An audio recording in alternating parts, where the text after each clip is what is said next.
sa ilalim ng kuweba na isa sa bagong pitong kamanghamanghang lugar sa modernong punta sa natural world. Tama ba? Oo. At mga masasarap na pagkain. Nasa na yung pagkain? At mga lamang dagat. Yan. Ngunit, nang maglibot-libot ako sa maliit na lungsod na ito, noon maliit pa, ngayon parang lumaki na, no? Dito ko napagtanto na hindi lamang pala ito magandang lugar, kundi ito rin ay makasaysayan. So, now, when I think of Palawan, I think of this. Oh. Now, I will tell you about World War II later. Pero, history kasi is also about concepts that continues through time. Oh, na medyo binabanatan tayo, Mr. Doblado, no? Recently, di ba? Dahil daw, we're imagining a golden past. No, we're just talking about connections here. Hindi naman natin sinasabing isang mamamayan tayo. But culturally, we have a mother language. And that mother language unites us in spirit, through culture. So, kaya nga makita nyo, di ba dumadaan yung kaluluwa sa bangka through the Manunggulja? You see that also in Butuan. You see that also in Cagayan de Oro, na yung kanilang mga burial coffins ay parang bangka. And you see that in Masbate, and Masbate, and Cordillera. Okay? Nung natuto na magbibig ang mga ibatan, ay naku, baka pa din yung kanyang grave marker. So you see there the connectedness that we have with each other. Bakit natin hinahanap yung connectedness na bansa na tayo Ano magagawa natin? Di kailangan we see how we are connected. Okay, sige, sure. Alright, so if you look closer, how many kaluluwa are there? How many anito? Dalawa, di ba? 1, 2. 1, 2. Actually, mali. Bakit? 3. Huh? So, 2 lang yan Gago pa ba? Hindi, 3 yan. 1, 2, 3. Kasi, pati yung bagay, may kaluluwa. Kaya nga animism ang tawag sa atin From the Latin word anima. Hindi animal. Animalism. Hindi gano'n. Animism. Which means, anima means soul. Okay? So, lahat ng bagay may soul. Ibig sabihin, yung kahoy na ginamit mo sa bangka, may kaluluwa yun. Kaya ginagalang mo ang kahoy. Pag puputol ka ng punong kahoy, bangka po ito, gagawin namin bangka, gagawin namin bahay, ritualan mo yan.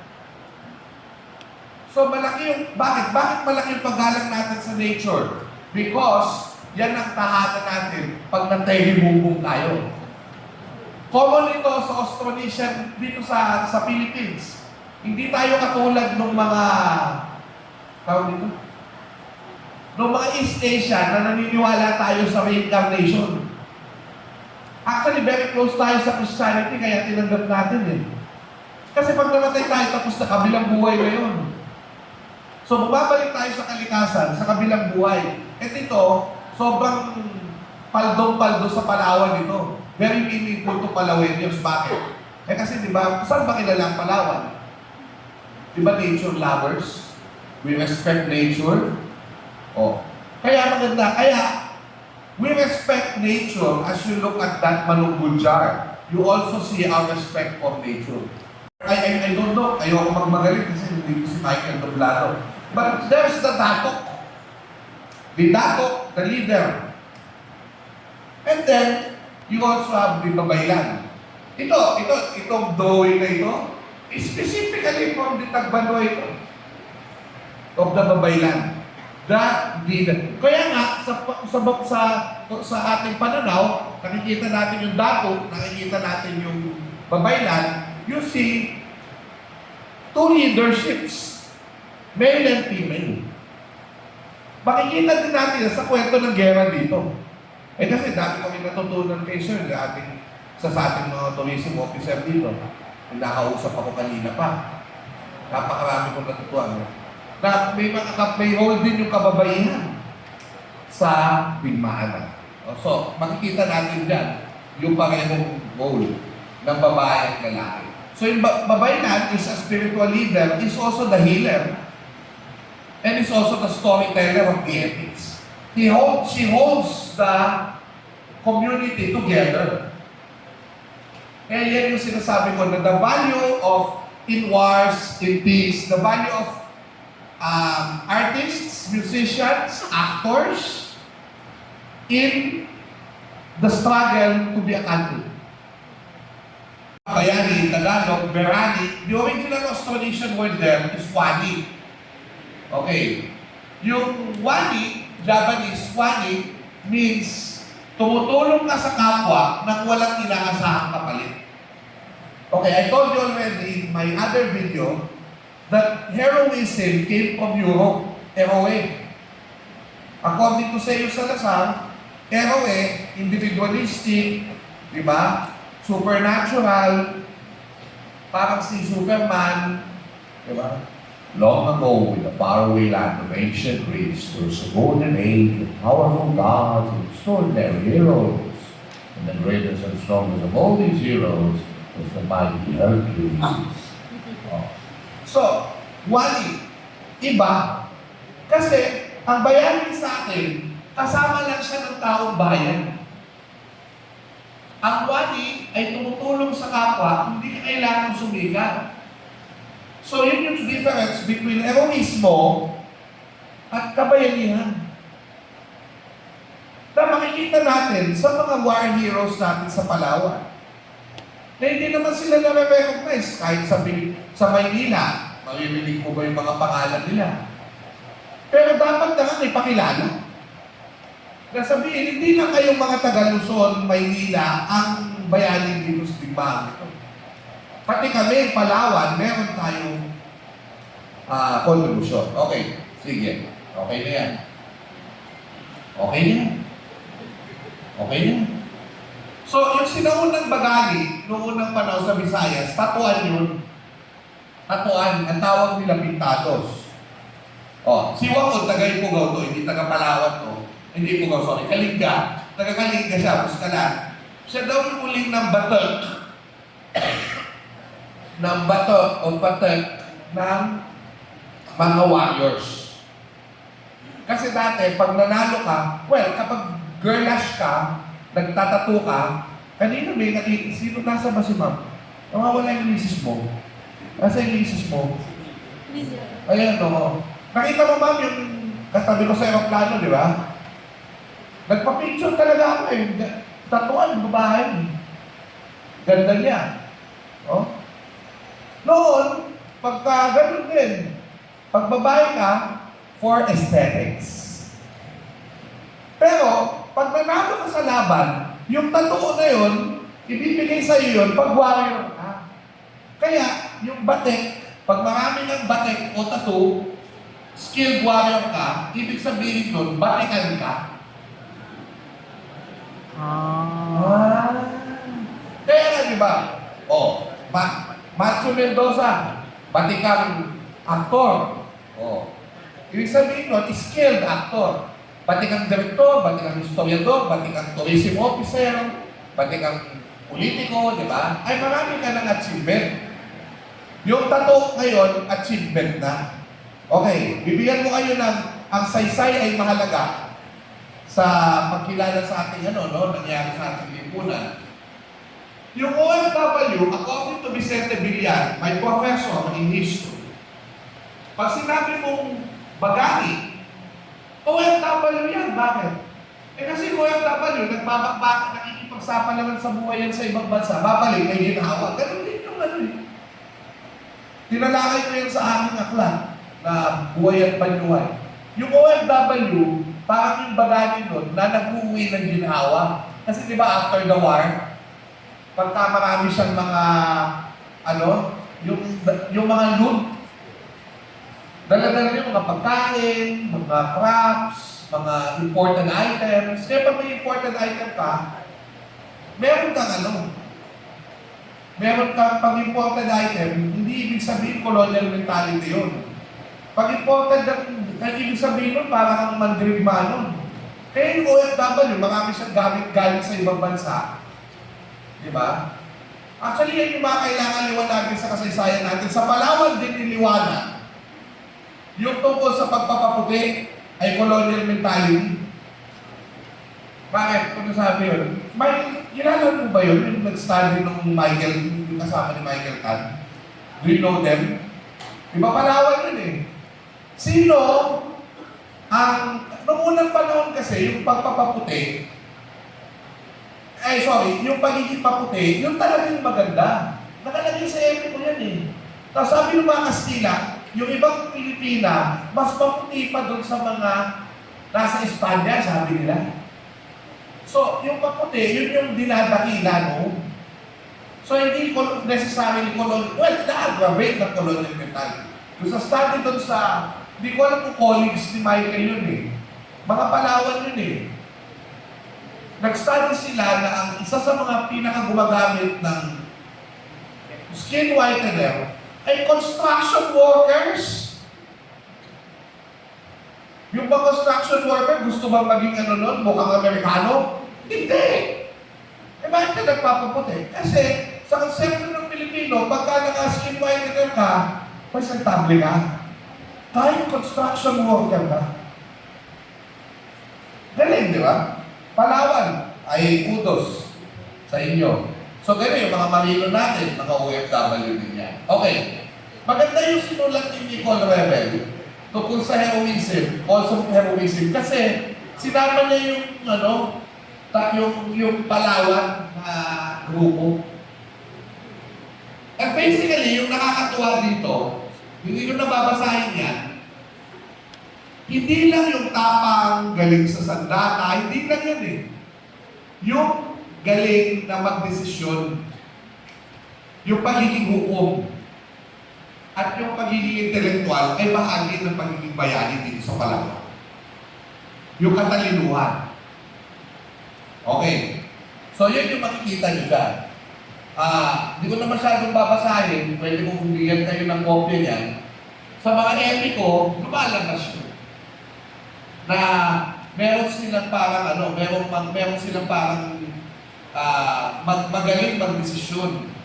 At ginagamit for peace. Ang saya nun. Okay, ngayon, sir, dimaan yung usapan natin bakit pumapasok yung peace?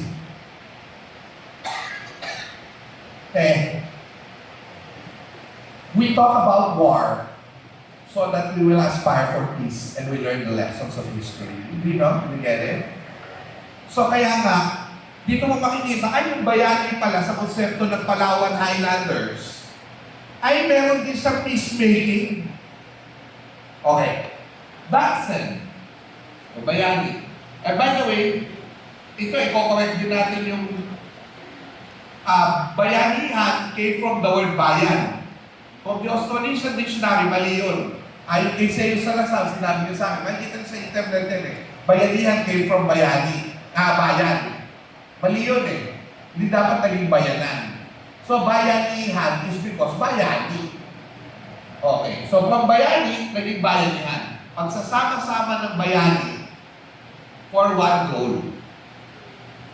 Okay? Now, why am I talking about these concepts before we talk about Palawan? Simple lang.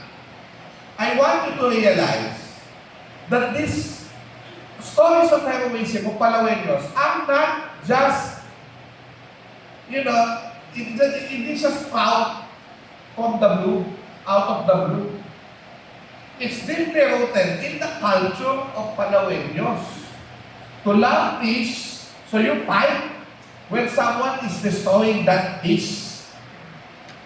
And you don't just use your guns, you also use this. Okay. So, gagawin pattern nito ng mga Hapones pagparating na yung mga merkado. Kaya minadali nila yung Great Raid of Cabanatuan. Because the Cabanatuan camp was the biggest POW camp in, I think in Asia. So they have to raid it before the Japanese will think of another Plaza Hotel. So, sina Captain Juan Pahota ang tumira dyan, kasama yung mga Amerikano. Guerrilla at Amerikano ang tumira dyan. So, na-liberate nila yun. Na-liberate nila yun. Ang galing nila kasi, ang laki ng field eh. Pagkagabi, bumagapang sila, walang ingay. Hanggang makarating silang lahat doon sa mismong gates na nung POW camp sa Cabanatuan. And they did that thinking of what happened here in Puerto Princesa. So, ayan, a composer named Felipe De Leon Sr., who became national artist. Just imagine a Filipino, and even Palaweños of that time, and Manileños, di ba, nakita nyo naman kanina doon sa data, destroyed ang Puerto Princesa. Just imagine, lahat nito mawawasak. May mga anak, kamag-anak ang namatay, nanay mo, tatay mo, hindi mo na alam kung saan ka pupunta. Bakit nagkagibaan? Dahil sa pagkakong leader na tulad ng ibang leader ngayon sa mundo. Diba? Noon si Hitler, Mussolini, Tocho. Ngayon, they causing misery. Just imagine, Gaza, Ukraine, all of these wars that are still happening in Iran. First, we should thank God we're not yet at war, but we already feel the effects of war with the prices going up. We study war so that we would aspire for peace. And just imagine Felipe De Leon, young Felipe De Leon, thinking, what will happen now? And then he heard the news that the nations of the world are signing a declaration that they're going to unite to avoid another world war. So Felipe De Leon suddenly had hope when the United Nations was established. And that's when he thought of a Christmas carol. And that Christmas carol is called Payapang Baby. You've heard the music earlier in the video. Oh. And I'm going to, and again, in fairness to the United Nations, despite wars that are happening here and there, we haven't had another world war in 81 years. Yun na lang. Dati ang world war every 20 years. Maniwala kayo. In Europe, every 20 years. Napoleonic War, may war naman ganito, war na ganyan. So, yeah, that's a big step for peace, the United Nations. And because of the United Nations, Felipe De Leon composed this song. Payapang panahon ay diwa ng buhay, biyaya ng Diyos sa sangka tauhan. Ang gabi payapa, lahat ay tahimik, pati mga tala sa uhaw ng langit. Ang gabi payapa sa ating panahon dahil sa mga katulad ni Dr. Eugenio Mendoza at lahat ng mga veteranong guerrilla natin, mga kababayan. Mabuhay ang Palawan! Maraming salamat po at mabuhay tayo lahat. Pero what I can tell you is this. I might not be able to give you a certain instance. But everything, ito kasi gusto kong intindihin nyo. It doesn't have to be a big thing or something that happened in Palawan that would have an impact elsewhere. Hindi siya ganun eh. The mere fact that nag-move ang guerrillas nyo to destroy the Japanese here, that's already a big help to the war effort, especially Palawan airstrip is still dead in the war effort. Okay?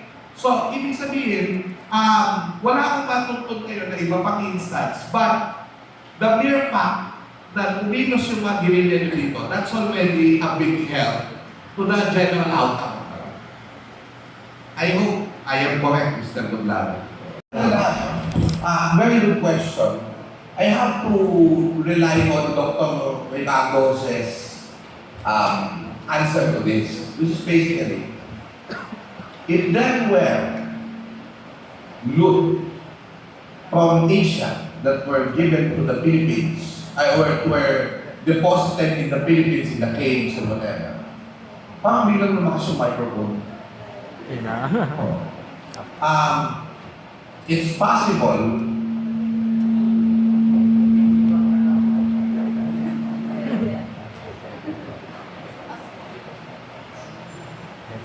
kaya umalis sa Sikorsy, wala kaming picture. Ang aking idol. Buti nakinig siya, natapos sa election. Okay. Okay. If there were pressure by Yamashita, the Japanese already brought it to Japan when they left. Because that supposedly helped pump their economy. But why? Kasi ang tanong ko lang naman once ever, may nahanap po ba? Wala. Lahat kami may kwento eh. Wala. Diba? Meron ba? Meron na? Meron. Chismis. Chismis din. Rizal Palawan, May nakita. Charles Bolt ng One Army, tulungan ni Marco. Kaya naging Marco. So, okay. Talagang may naiiwan minsan. Tulad nung Golden Bulang sa Baguio General Hospital. Meron po sa Baguio General Hospital may Golden Bulang. Pero, ano na lang yun, mga talagang naiiwan na lang nila. Kung may treasure, wala na yan. Kasi, yung nga sinabi ni Dr. Jose, very possible they already brought it to Japan.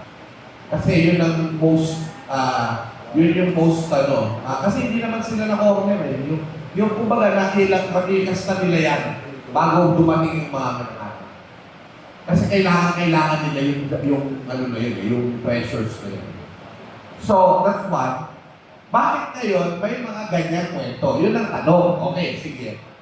May mga tao kasi, hindi ko nila babanggitin kung sino, na nagsasabi na galing sa Japanese Yamashita treasure yung kanyang hidden wealth. Eh, hindi na lang natin babanggitin. Totoo ito. Kine-claim niya na nahanap na yung Yamashita treasure, kaya mayaman siya sa dito. So, ngayon, dahil ginagawa siyang justification for corruption. Kaya, ito ang isang evidence na baliktunay yung Yamashita treasure. May mga mapa na kumalat na ito yung Yamashita treasure. Tapos may Japanese character for gold dun sa tanda. So sabi ng mga historian, loko-loko ito. Bakit ako maglalagay ng tanda na obvious? Ito, gold. Ha? Oh. It would have been some other way. So, definitely, maaaring may Yamashita treasure, pero may nagpagulo. May nagpagulo ng kwento. Kaya, ang dami-dami nag-claim, may side dito, may side dito. Okay, meron ako ipapakilala sa inyo. Isang historian tukol kay President Marcos. Ang pangalan niya, Charles McDougall. Nagkaroon siya ng secret arrangement with the government after the revolution. Huhukayin nila ang Fort Santiago. Kasi may pressure daw sa Fort Santiago. May binukay. Without the public knowing, nag-cave in ang Fort Santiago. Nagiba. 2 Pilipino patay na naguhukay. Na-expose. yung shenanigan na bakit ganun ba yung tinago ng gobyerno itong pagkukay ni MacDougall. Kaya nga tinawag siyang Macdugas. Pero sa totoo lang, wala siyang nalugas. Wala talaga silang nahanap. At yun ang sinabi sa interview ni MacDougall, na biktima kami ng fake news. Wala kami nahanap. Pope Santiago na yun, ha? Kung wala nang gagamit pa sa Japanese, kundi Pope Santiago, huwag nyo nang hanapin kung saan yung second Santiago, yung third Santiago, yung fifth Santiago. Yun na lang, fourth. Ciao. Thank you. So yun lang po sa gusto. Masensya na. Well, una, wala naman kayo kinalaman doon kasi Diyos naman yung nagtayo ng Spanish eh. Di ba? So, I don't know kung I can blame that to you, ano? But what I can tell you is this. If you look at the 1734 Murillo Velázquez map, you have the Pangagua, Palawan, di ba? Ay, sorry. Dito. Yan. Yan din Pangagua yun, di ba? Isla din Pangagua. Tapos, may parang group of cluster of islands. Now, of course, imperfect yung mapa, although it's almost as good, okay? It's almost as good. Pero sa scale, imperfect yung mapa kasi mas malayo pa ng kaunti eh. Inilapit lang niya sa Palawan. Kaya parang akala mo, pagdating mo sa Palawan, isang lundag lang, nasa Spratlys ka na, o Kalayaan Island Group. So, hindi ko alam, I don't know how to answer Mr. Doblado perhaps would know better. Pero, ngayon, ano yung role ng West Philippine Sea? Natin, Palawan. Hindi ba kayo yung launching pad going there? Yes. Oh. Tapos, syempre, naalala niyo yung sinabi ni Digo, bago naging presidente. Mag-jet ski. Pag ako ay hinalal niyo bilang presidente, ano ang gagawin ko? Hatikin ko yung Palawan. Ibigay ko sa Mercado at sa Chino. Mahal na sila dyan mag-presidente. I mean, for a presidential candidate, far out, di ba? Parang, sino ito? Ano gusto niyang gawin? No? Apparently, of course, you know, that's Duterte speak already. He was joking. Di ba?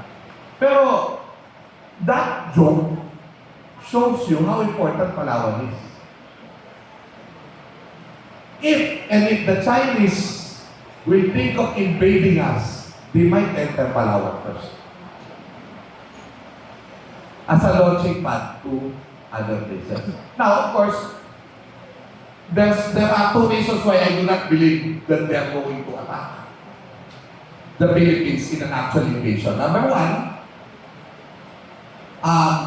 if they want to destroy the Filipinos, one nuclear bomb is enough. Bigyan. So, wala na yan. Number two, if they're going to invade the Philippines, I do not think that it would be in their advantage. It would be a liability for the Chinese to invade us. You know why? Matigas ang ulo natin eh. Alam natin, nauulitin ulit natin. Alam nila, nauulitin ulit natin yung guerrilla. Malakas man sila, tulad ng Japanese. We can strike them. Sakit, magiging sakit na tayo ng ulo ng Chinese. Maniwala kayo. And at this point in time, if you're going to look at it, the United States used to be the, siya yung parang anong tawag doon, yung nagbabalanse ng scales, ang tawag doon, geopolitics, di ba? Sila yung parang bumabalanse. Eh kaso, iba yung presidente ng Estados Unidos ngayon, nagmumukhang statesman si Xi Jinping. Again, I'm not pro-Chinese. I definitely am not pro-Chinese, even if my name is Xiao Chua. But in this case, Xi Jinping is calmer. and plays his cards well. Dati Amerikano ang gumagawa nun. Ngayon, di ba, parang the lunatic that we are,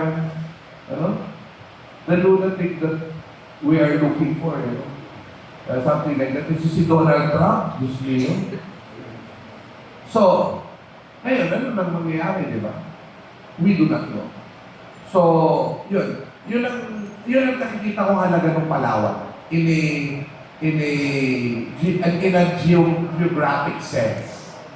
Na pwede, kaya nga, ang Coast Guard, di ba? Nandito siya. So, yun ang nakikita kong mahalaga dyan.